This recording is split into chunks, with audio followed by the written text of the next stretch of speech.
Hello, folks. Welcome to Speaking from the Heart, the series where we tap into the feelings of the emotional side of life. Our Wednesday podcasts, as well as our Friday podcasts, lean more to the head, with rationality taking the lead.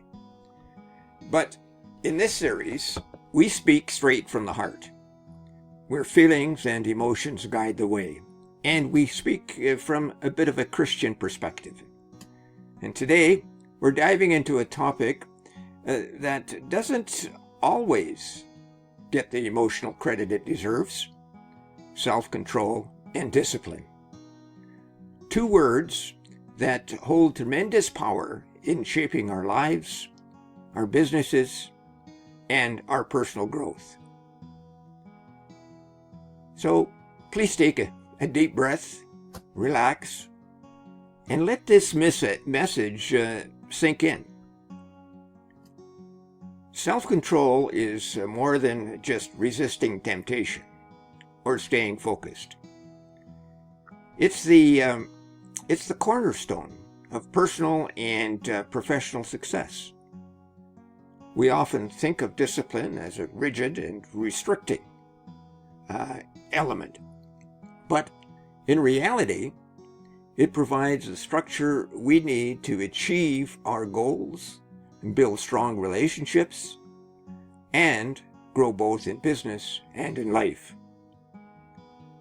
It's the ability to stay the course when the going gets tough, to keep calm under pressure, and to maintain focus despite distractions. Whether you're running a business, managing a team, or looking to improve personally, mastering self-control can make all the difference in the world. And as always, we talk about gospel teachings in these podcasts. So let's learn how the gospel teaches us about self-control. Self-control is more than just staying focused, as I mentioned earlier, or resisting distractions. It's a fundamental part of personal and spiritual growth.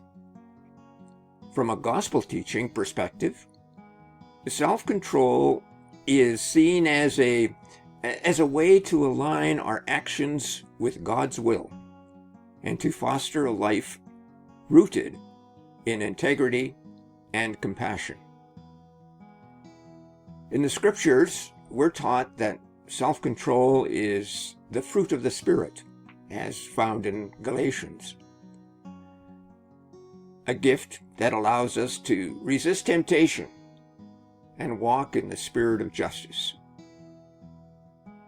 Practicing self-control isn't merely about saying no to what harms us.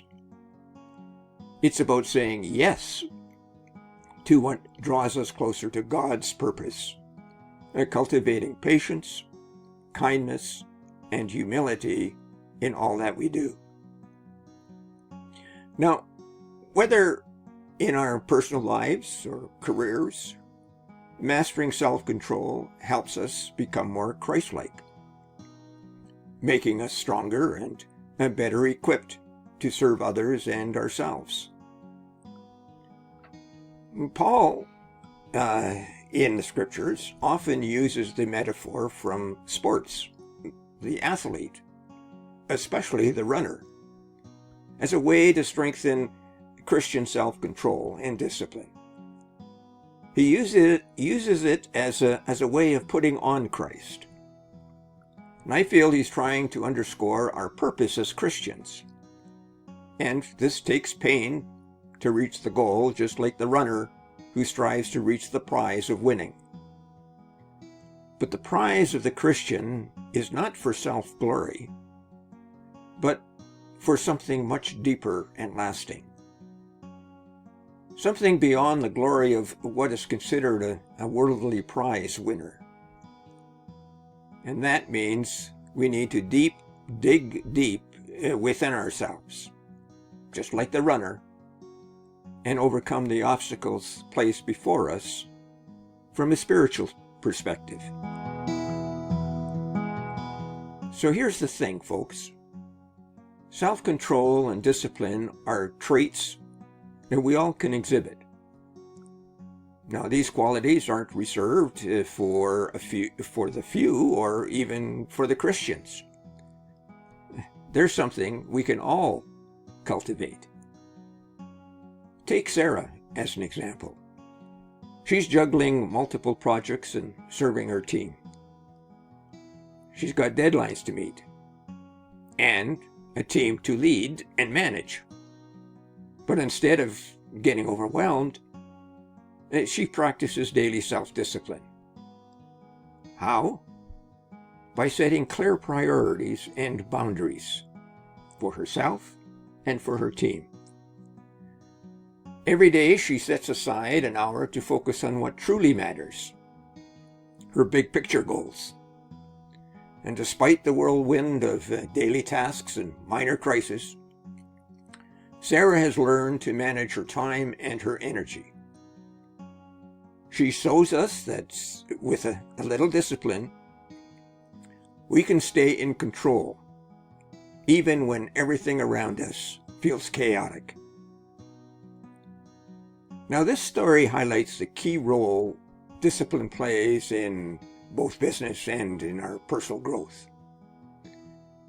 It's about controlling impulses, maintaining focus, and working toward a larger goal, even when immediate results aren't necessarily visible. For the Christian, though, the active focus is about living a purposeful life in Christ and staying true to Christian values and the inner core of who we are as Christian, touching the spirit of the divine within us. So it goes beyond the tasks of business and work and becomes a testament to something greater than the ordinary. Now let's consider how we can actually carry out this message in business, work, and personal growth. In business, discipline can be the difference between success and failure or making mistakes. It's what keeps a leader focused on long-term goals rather than getting derailed by short-term problems. It's also what makes an employee stand out, someone who can stay committed to their work and deliver results even when faced with challenges. In our personal lives, discipline helps us build better habits, whether it's developing a healthier lifestyle, improving relationships, or pursuing passions. When we exercise self-control, we're not just resisting distractions. We're making room for what truly matters, both in our spiritual lives and in our relationships at work and in our businesses. Now, as we wrap up today, here are 3 short calls to action that we can take right now to bring more self-control and discipline into our lives. We can set daily intentions, thereby starting each day by identifying one key area to exercise self-control. And whether it's focusing more at work, sticking to personal goals, or being mindful in your relationships. We can create boundaries.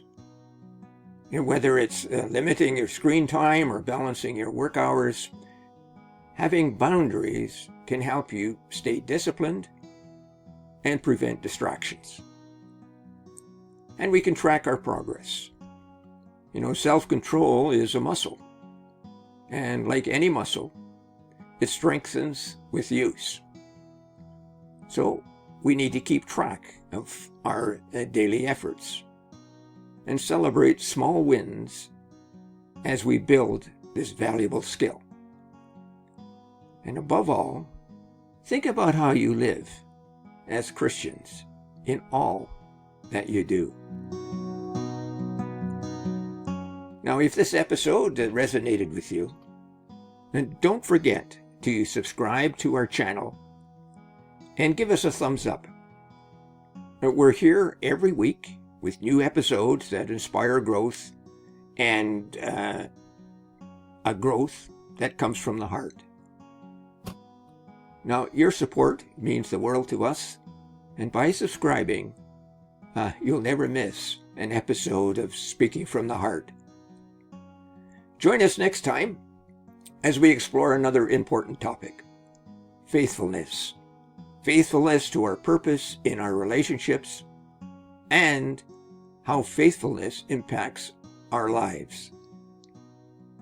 Until then, stay disciplined, stay focused, and keep speaking from the heart. Bye for now. See you next Monday.